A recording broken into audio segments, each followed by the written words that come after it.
This is Pet Life Radio. Let's talk pets.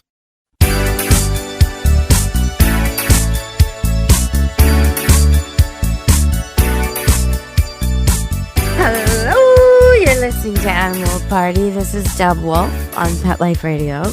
As you probably already know, because you're probably a regular listener, you can subscribe and then the new shows just come to you.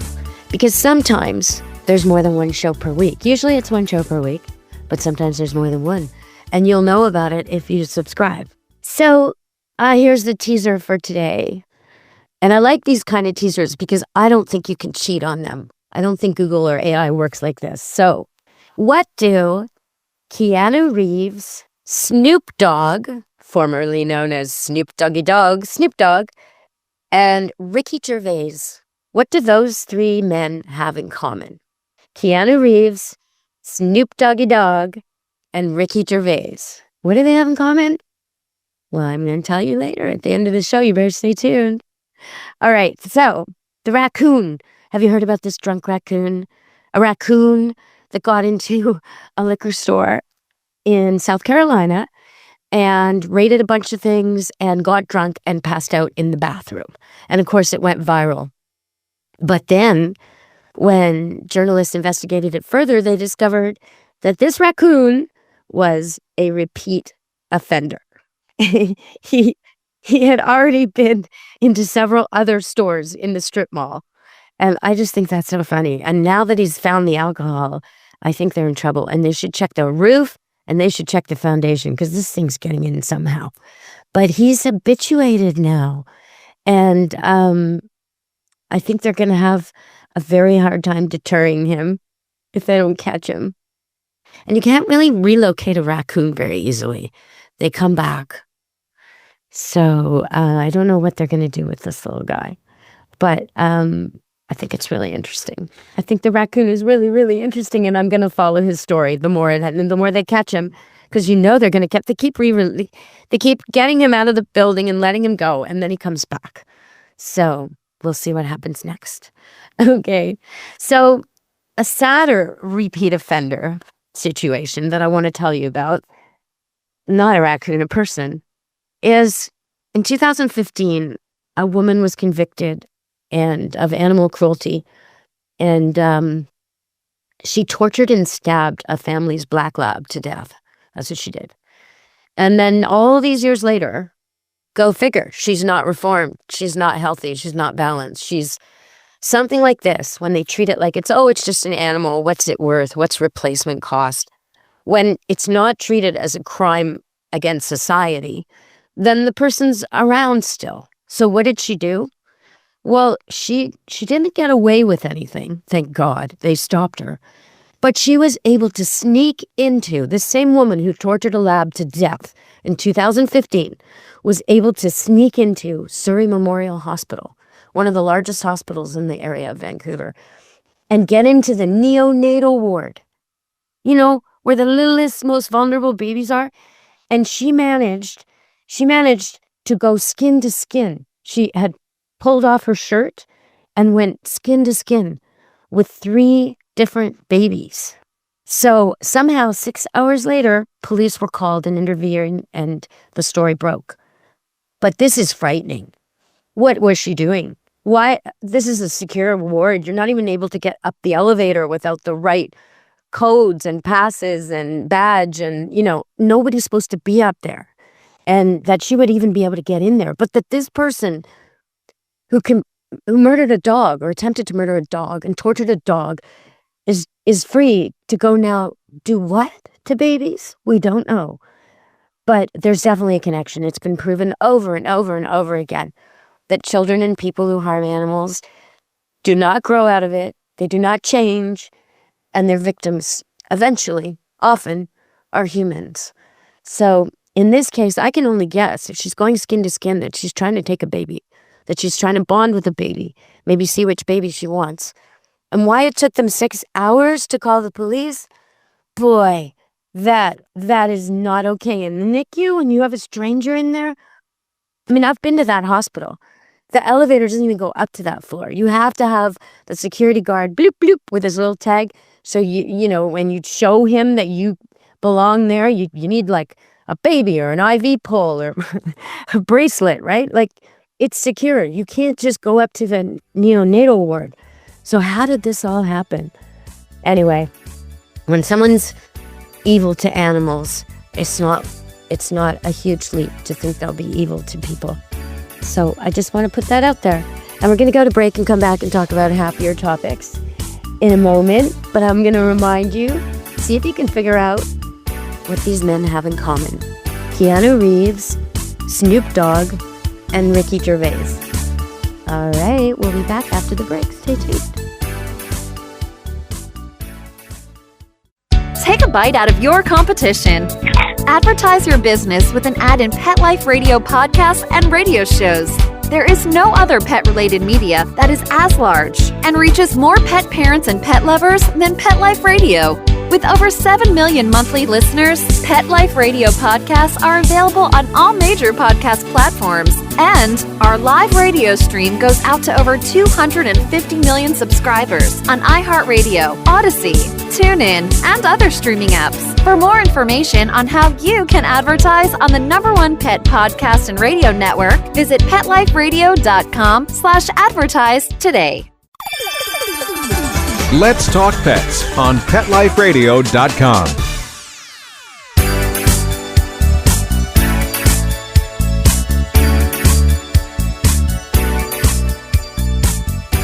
Hello! We're back on Animal Party, Pet Life Radio. And this is Deb Wolf. So we're talking and I'm chatting. And sometimes I tell you about this show that I'm sort of addicted to called 90 Day Fiancé. And 90 Day Fiancé the Other Way and all that sort of stuff, the spin-offs. There's this couple, Luke from America, Madeleine from Colombia, and they're making a go of it in Colombia.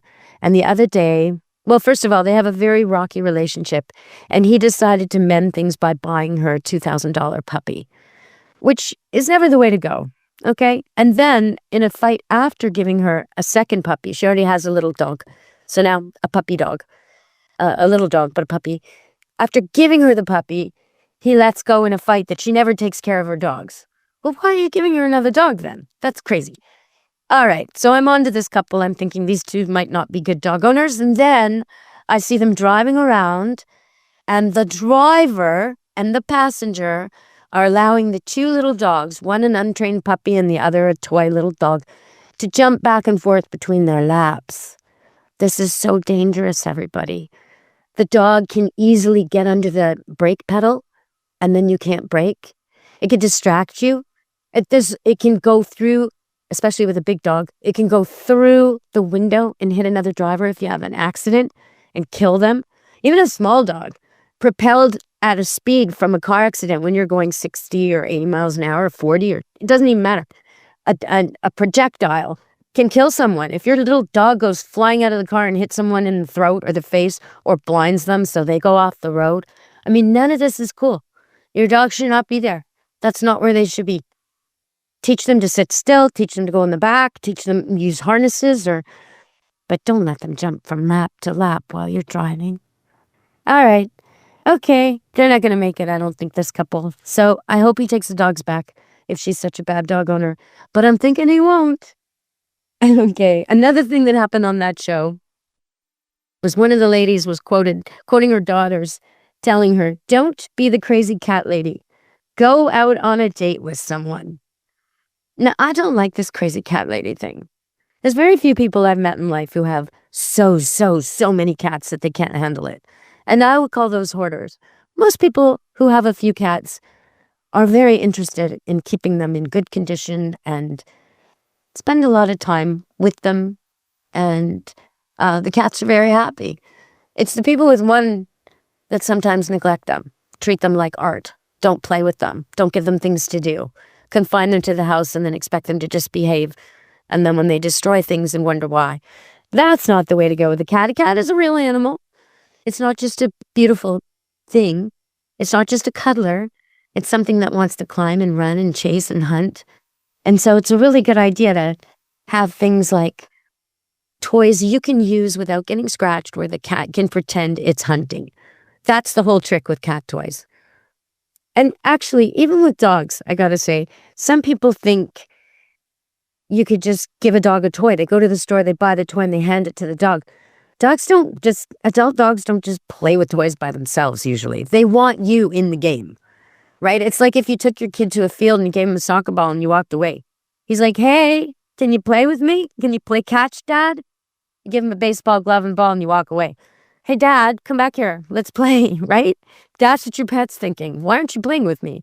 And when you're playing with a cat, as Dusty Rainbow would say, one of my favorite cat authors, she would say, you've got to be its prey mate. Not its playmate, it's prey mate. So pretend to be prey, and you'll have a good time with a cat.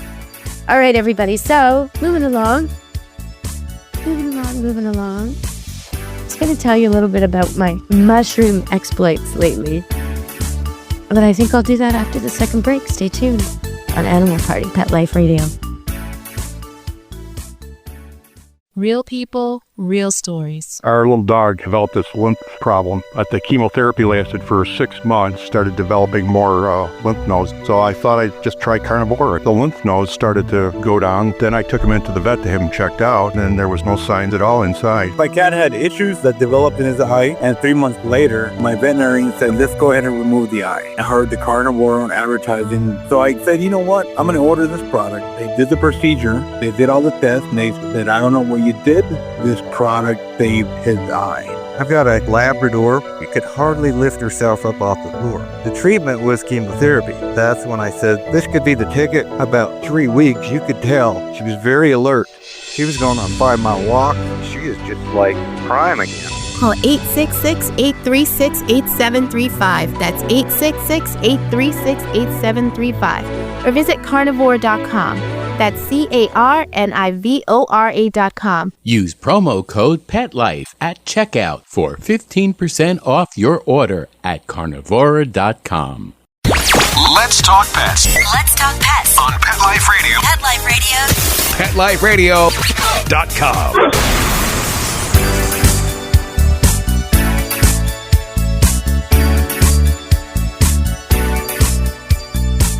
Hello! We're back on Animal Party Pet Life Radio, and you're listening to Deb Wolf. And as you probably know, I like to take dogs with me into the forest, and the beach, and the dog parks, and all over the place. And actually, on an upcoming show, I'm going to try and secure an interview with a snowbird Canadian who spends a lot of time in Florida and has some interesting things to say about the dog culture in the town she's living in, Venice. Talk about that another time. But apparently, people in Venice treat their dogs like babies. So we'll have to talk about that. And apparently, people walking their dogs on the streets in the neighborhoods, if they see another person with a dog, they will cross the street. That's what she tells me. Now, in Canada, normally, when you see another person with a dog and you're walking your dog, there's a little bit of a shout out. Is your dog friendly? Yes, yes. Mine just wants to say hello. That kind of thing, right?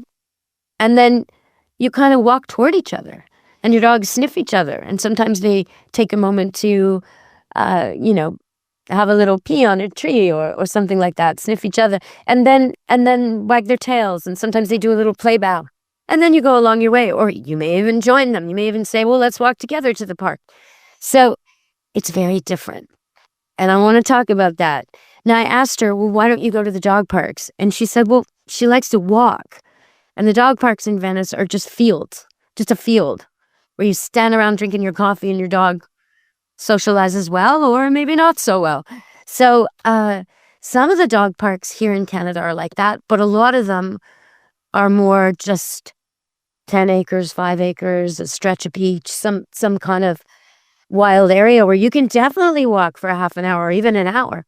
So I want to find out all the differences between Venice, Florida, and where I live near Vancouver, British Columbia. If you've got comments on that, if you think people are treating their dogs like babies and they shouldn't, or you think things are different in Florida, or you think they should. Actually, I want to tell you one more thing about that before I move on to what I was really going to talk about.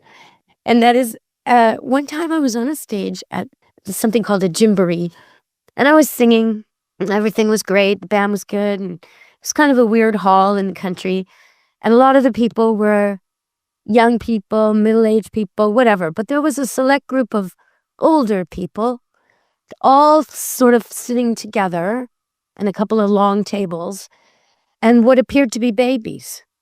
I thought, I looked out and I saw the baby Bjorn carrier things on their chests and the big hammocky things you put the kid in, the slings, baby slings, which is what I had for my baby. Anyway, and I thought, wow, these grandparents are so into raising their grandkids. They're actually bringing them to live music events. This is amazing. So when I was done and I got off the stage and I started to mingle a little bit and tidy up my equipment and whatever, the next group was on, I noticed that they were not babies. No, they were not. These ladies mostly, but a couple of guys, at least in their late 60s, some of them in their 70s, some older, one or two in a wheelchair, they had little toy dogs. Some of them dressed as babies, even with a bonnet. And these dogs were not impaired. They were not like three-legged dogs or dogs with arthritis or elderly dogs. There was absolutely no reason that I could see that any of them needed a stroller.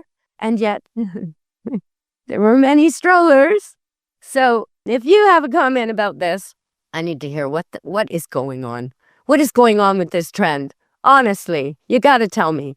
I just don't understand. All right. Now, all the dogs were well behaved. I was able to reach into these baby slings and sort of check to see if they were indeed impaired or arthritic or elderly. And now these dogs are bouncing. They want to be put down. They want to run around. They want to say hello. They're little tiny toy dogs who are trained to behave like babies. And it is one of the strangest things I've ever seen. All right. So moving right along, my dogs, I've been working on teaching them to hunt for mushrooms.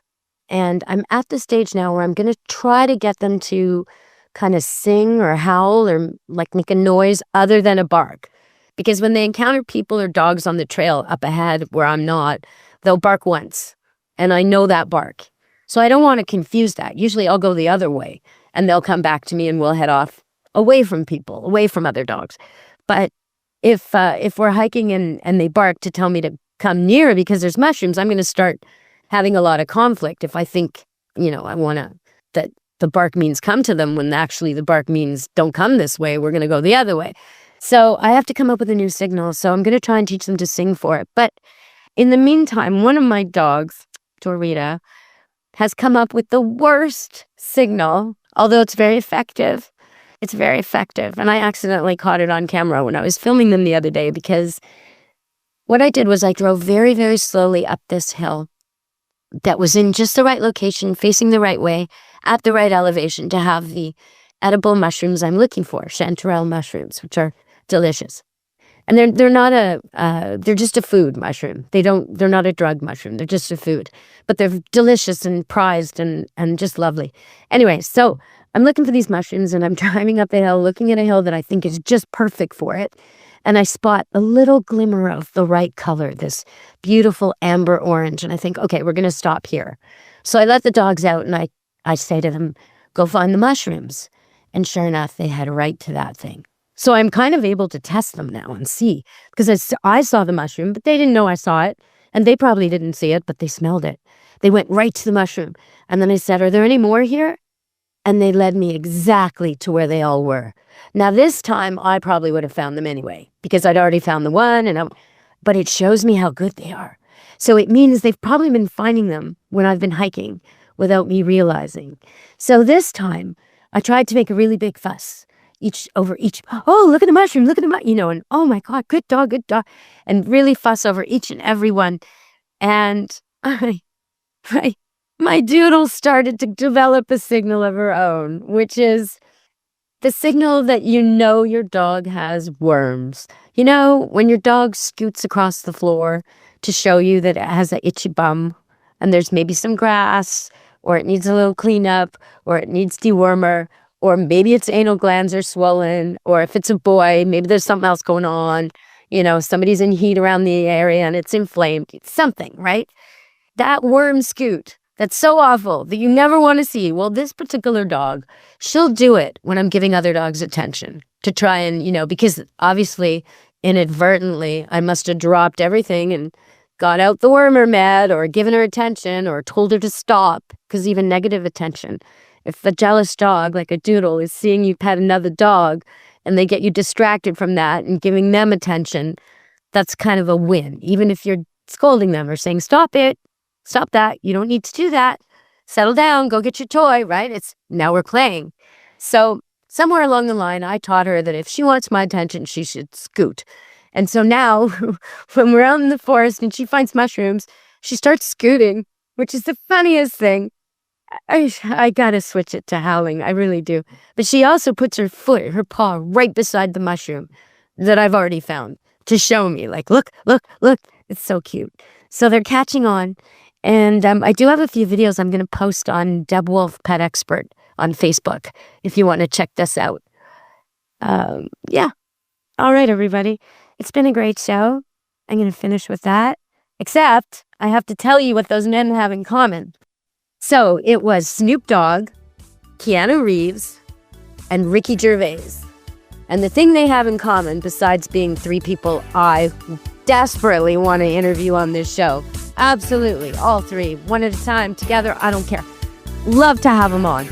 Yes. And I am very listened to all over the world, over 100,000 listeners every week, plus subscribers and downloaders.